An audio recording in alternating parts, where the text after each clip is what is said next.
أهلا بيكم طلبة أولى إعدادي.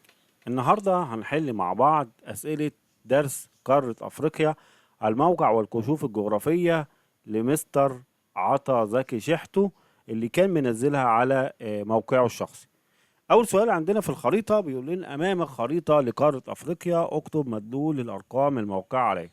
واحد، مضيق. طبعا هنا مش هقول لي على مضيق، ده مضيق باب المندب. رقم اتنين، المحيط. طبعا ده المحيط الأطلنطي. رقم ثلاثة، هنا بيقول لنا مضيق اللي هو بين أفريقيا وبين أوروبا، طبعا ده مضيق جبل طارق. أربعة، محيط، ومشاور لي هنا في شرق أفريقيا، طبعا ده المحيط الهندي. خمسة، البحر اللي بيطل على شمال أفريقيا، ده البحر المتوسط. ستة، دائرة اللي هي في منتصف قارة أفريقيا تقريبا، دي دائرة الاستواء. سبعة، البحر، طبعا ده البحر الأحمر. تمانية، مدار، وهو في جنوب أفريقيا، طبعا ده مدار الجدي. بعد كده خط اللي هو بينصف الكرة الأرضية شرقا وغربا، ده خط جرينتش. السؤال التاني بيقول لنا اختر الإجابة الصحيحة من بين القوسين. تعد قارة أفريقيا ثاني قارات العالم مساحة بعد قارة، احنا عارفين أول قارة من حيث المساحة هي قارة آسيا. يفصل قارة أفريقيا عن قارة أوروبا البحر الأحمر، بحر المتوسط، المحيط الهندي، المحيط الأطلنطي. إيه اللي بيفصل قارة أفريقيا عن قارة أوروبا؟ طبعا البحر المتوسط. تقع قارة أفريقيا إلى الجنوب من إيه؟ البحر الأحمر، المحيط الهندي، البحر المتوسط، والمحيط الأطلنطي. يعني هنا السؤال يا جماعة عشان ما حدش يتلخبط، هو بيقول لك هو قارة أفريقيا جنوبها إيه؟ يعني هي جنوب إيه؟ يعني إيه البحر أو المحيط أو مثلا القارة اللي تحتها قارة أفريقيا على طول أو في جنوبها؟ طبعا هنلاقي البحر إيه؟ المتوسط، لأن البحر المتوسط في شمال أفريقيا، يبقى إذن اللي في جنوب البحر المتوسط هو قارة أفريقيا بالكامل. تقترب قارة أفريقيا من قارة أوروبا عند، طبعا اللي فاصل بينهم أقرب منطقة اللي هو مضيق جبل طارق. خمسة، يقترب يابس قارة أفريقيا مع يابس أصغر قارات العالم القديم من حيث المساحة. طب سؤال، احنا عارفين قارة أفريقيا، مين هو أصغر يابس أو أصغر قارات العالم القديم؟ احنا عارفين قارات العالم القديم هم ثلاثة، آسيا وأفريقيا وأوروبا. مين أصغرهم؟ اكيد اوروبا. فهنا بيقول لك ايه اللي يفصل عن قارة افريقيا عن قارة اوروبا؟ طبعا عندنا مضيق جبل طارق. ستة، من المسطحات المائية التي تحد قارة افريقيا من جهة الشرق البحر الاحمر، سوري، البحر الاحمر من ناحية الشرق، اما المحيط الاطلنطي من ناحية الغرب.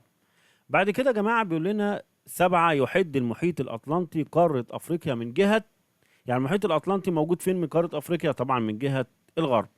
يمر في قارة افريقيا نحو كام دائرة عرض؟ لو عديناهم هنلاقي مدار السرطان في شمالها، هنلاقي دائرة الاستواء في منتصف القارة، هنلاقي مدار الجدي في جنوب القارة. هل في دوائر عرض تانية؟ لا، يبقى هم كام؟ تلاتة. دولة أفريقية تقع في الركن الشمالي الشرقي هي مصر، ليبيا، الجزائر، تونس. طبعا مصر. القارة الوحيدة التي تتصل بأفريقيا بريا هي آسيا، أوروبا، أمريكا الشمالية، أمريكا الجنوبية. طبعا احنا عارفين ان قارة افريقيا ليها اتصال مباشر بقارة اسيا عن طريق شبه جزيرة سيناء. امال قارة اوروبا مفيش اتصال بري، هو اقرب منطقة مضيق جبل طارق وده ممر مائي.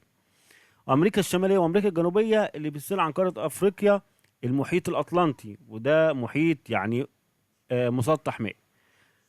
11، تتصل قارة افريقيا بقارة اسيا بريا عن طريق، احنا لسه قايلينها، اللي هو شبه جزيرة سيناء.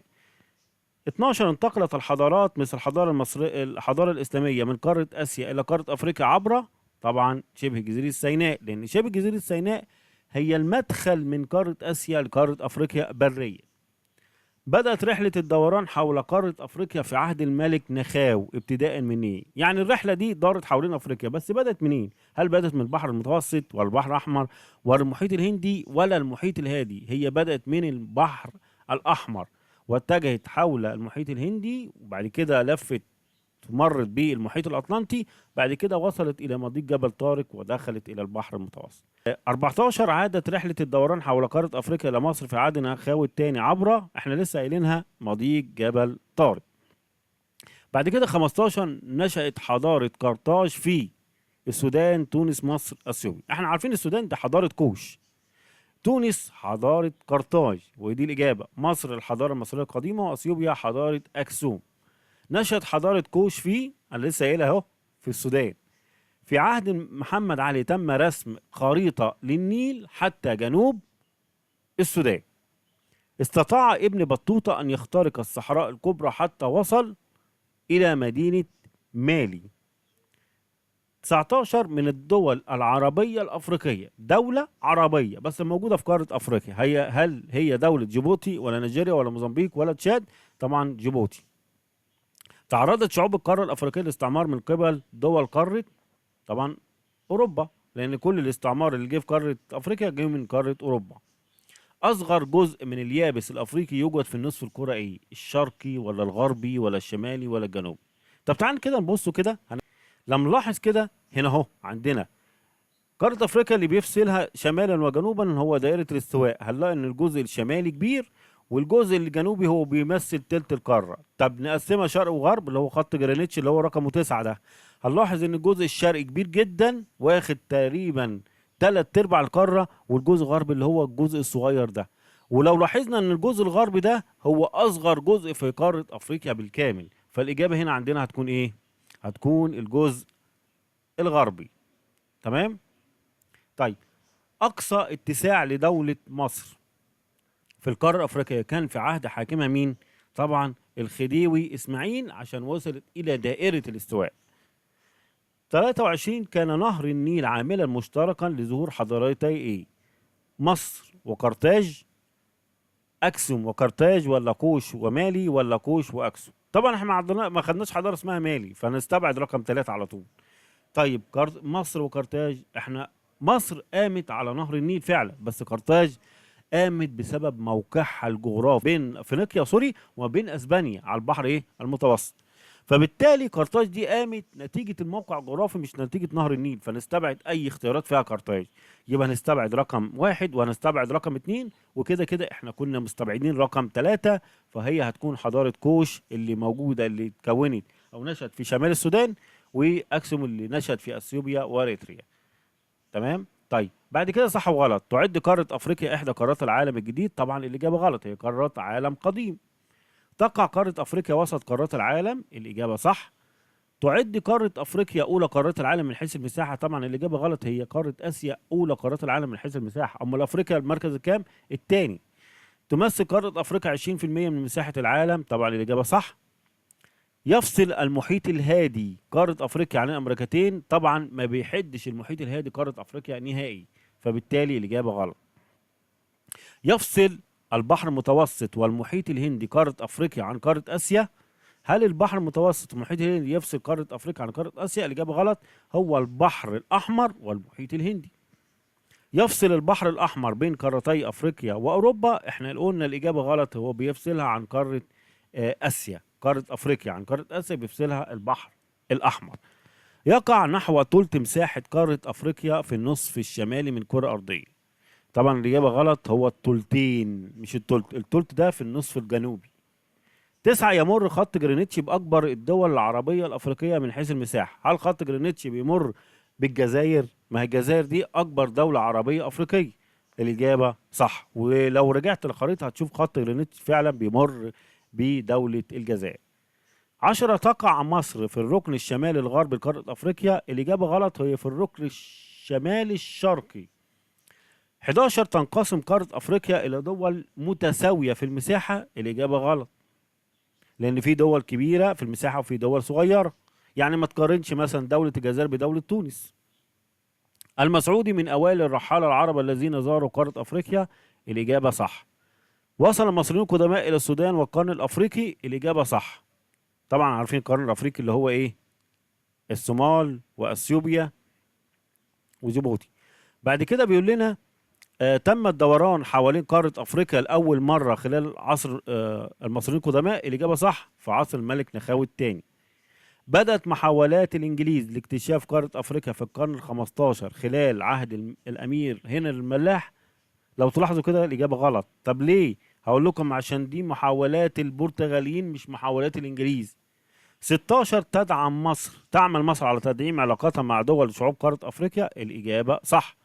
تم انتخاب دولة الجزائر عام 2019 لرئاسة الاتحاد الأفريقي. الإجابة غلط، هي دولة مصر. تشرف قارة أفريقيا على ممرات مائية طبيعية وبشرية. الإجابة صح. طب اثبت لي. هقول لك. مضيق جبل طارق ده مضيق طبيعي، يعني من صنع أو من خلقة ربنا. قناة السويس دي حفروها المصريين، فدي ممرات بشرية تمت حفرها بواسطة البشر. مضيق باب المندب ده مضيق طبيعي، فالإجابة هنا صح. جميع الدول العربية التي يمر بها مدار السرطان بقارة أفريقيا دول بحرية. الإجابة غلط، لأن في دولة اسمها مالي، ودي دولة حبيسة مش دولة بحرية يمر بها مدار السرطان. بعد كده اكتب ما تشير. دائرة عرض رئيسية تمر في وسط قارة أفريقيا. طبعا دي دائرة الاستواء. دولة أفريقية تم انتخابها لرئاسة الاتحاد الأفريقي عام 2019. طبعا دي دولتنا دولة مصر. طريق اكتشف البرتغاليين الدوران حوالين أفريقيا أو حول أفريقيا. طبعا ده طريق رأس الرجاء الصالح. دول قامت بتقسيم أفريقيا لدول مختلفة في المساحة. إيه الدول اللي قامت بتقسيم أفريقيا لدول مختلفة المساحة؟ طبعا الدول الاستعمارية الأوروبية. مضيق يصل بين البحر المتوسط والمحيط الأطلنطي. طبعا مضيق جبل طارق. منطقة ذات أهمية استراتيجية تصل بين أكبر قارتين في العالم. هقول لكم أكبر قارتين في العالم اللي هو قارة آسيا وقارة أفريقيا. طيب مين المنطقة اللي هي واصلة بينهم هما الاتنين أو لها اتصال بري؟ طبعا شبه جزيرة سيناء. حضارة قامت في أريتريا وأثيوبيا، دي حضارة ماشي أكسوم. حضارة قامت في السودان، دي حضارة كوش. كان لهم دورا في اكتشاف منابع النيل في نهاية القرن ال 18 وخلال القرن ال 19. طبعا دي الأوروبيين. بعد كده لمن تنسب الأعمال الآتية. رحال مصر قام بأربع رحلات نحو الجنوب في أفريقيا في عصر المصريين القدماء. ده حرخوف. ملك مصري قديم أرسل رحلة للدوران حوالين أفريقيا. طبعا الملك نخاو الثاني. حاكم مصر وصلت الرحلات الاستكشافية في عهده لاكتشاف النيل الأزرق، يعني السودان بس. طبعا محمد علي. حاكم مصر وصل حكمه إلى جنوب دائرة الاستواء، يبقى مين؟ الخديوي إسماعيل. وصل في عهده الدولة المصرية لأقصى اتساع من جهة الجنوب في العصر الحديث. طبعا ده الخديوي إسماعيل برضه. رحال عربي قام برحلات مهمة في شمال أفريقيا ووصل إلى مالي. طبعا ده الرحالة ابن بطوطة. أوائل الرحالة العرب الذين زاروا أفريقيا وكتبوا عنها. طبعا ده المسعودي. بدأ البرتغاليين في عهدهم محاولاتهم لاكتشاف قارة أفريقيا، ده في عهد الملك هنري الملاح. بعد كده السؤال: بما تفسر الأهمية الاستراتيجية لموقع قارة أفريقيا؟ طبعا الأهمية الاستراتيجية إن هي بتشرف على إيه؟ ممرات مائية مهمة جدا. زي مين؟ زي مضيق جبل طارق، قناة السويس، مضيق باب المندب. الأهمية الاقتصادية لقارة أفريقيا. طبعا الأهمية الاقتصادية الموقع الفلكي والموقع الجغرافي. الموقع الجغرافي أدى لتحكمها في طرق الملاحة العالمية. الموقع الفلكي أدى لتنوع المناخ ما بين الشمال وما بين الجنوب، بالتالي أدى لتنوع النباتات الطبيعية والحيوانات والمحاصيل الزراعية. الأهمية الحضارية هقول قامت في قارة أفريقيا العديد من الحضارات، منها الحضارة المصرية في مصر، وحضارة كوش فين؟ في السودان. تحكم أفريقيا في طرق الملاحة العالمية. إيه السبب في كده؟ لأنه يشرف على إيه؟ على أهم الممرات المائية مثل مضيق جبل طارق، مضيق باب المندب، قناة السويس، وهكذا. عشان كده بيتحكم في الطرق الملاحية العالمية. أثر البرتغاليين المواني والمراكز التجارية على طول طريق رأس الرجاء الصالح. هم عملوا ليه المراكز والمواني؟ أو لتأمين الملاحة والتجارة بتاعتهم. بعد كده اهتمام أوروبا بالكشوف الجغرافية لقارة أفريقيا. ليه اهتموا بالكشوف الجغرافية لقارة أفريقيا؟ بهدف الوصول إلى الهند عن طريق الدوران حوالين أفريقيا ونهب خيرات أفريقيا واستغلال ثرواتها. 7. تنقسم قارة أفريقيا إلى عدد كبير من الدول مختلفة المساحة. مين السبب اللي خلى قارة أفريقيا تنقسم إلى دول كتير جدا اللي هم 54 دولة؟ هقول له طبعا الاستعمار الأوروبي، أو بسبب تصارع الدول الاستعمارية عليها لنهب خيراتها واستغلال ثرواتها. بعد كده السؤال: ما النتائج الموقع الجغرافي لقارة أفريقيا أدى لإيه؟ أدى لتحكمها في طرق الملاحة العالمية. الموقع الفلكي لسه مجاوبينه، أدى إلى تنوع المناخ والنباتات والحيوانات والمحاصيل إيه؟ الزراعية. ارسال محمد علي رحلات لاكتشاف منابع النيل، لما ارسل رحلات لاكتشاف منابع النيل ادى ذلك الى اكتشاف ايه؟ النيل الابيض. صوره يا جماعه، مش النيل الازرق، النيل الابيض، ورسم خريطه للنيل حتى جنوب السودان. محاولات البرتغاليين لاكتشاف قاره افريقيا اواخر القرن ال 15 ادى ذلك الى ايه؟ اول حاجه يا جماعه ممكن نقول له اكتشاف طريق راس الرجاء الصالح وتاسيس الموانئ والمراكز التجاريه لتامين الملاحه والتجاره. قيام الدول الاستعماريه بتقسيم افريقيا ونهب خيراتها ادى الى ايه؟ ادى الى معاناه افريقيا من الفقر رغم امتلاكها ثروات طبيعيه متعدده. انتخاب مصر رئاسه الاتحاد الافريقي 2019 طبعا ده خلى مصر ليها دور ريادي في قاره افريقيا وتدعيم علاقاتها مع دول وشعوب قاره ايه؟ افريقيا. السؤال الثامن، ما العلاقة بين شبه جزيرة سيناء والأمن القومي المصري؟ خدوا بالكم يا جماعة، كل الحملات العسكرية اللي دخلت إلى مصر وأفريقيا دخلت عبر شبه جزيرة سيناء.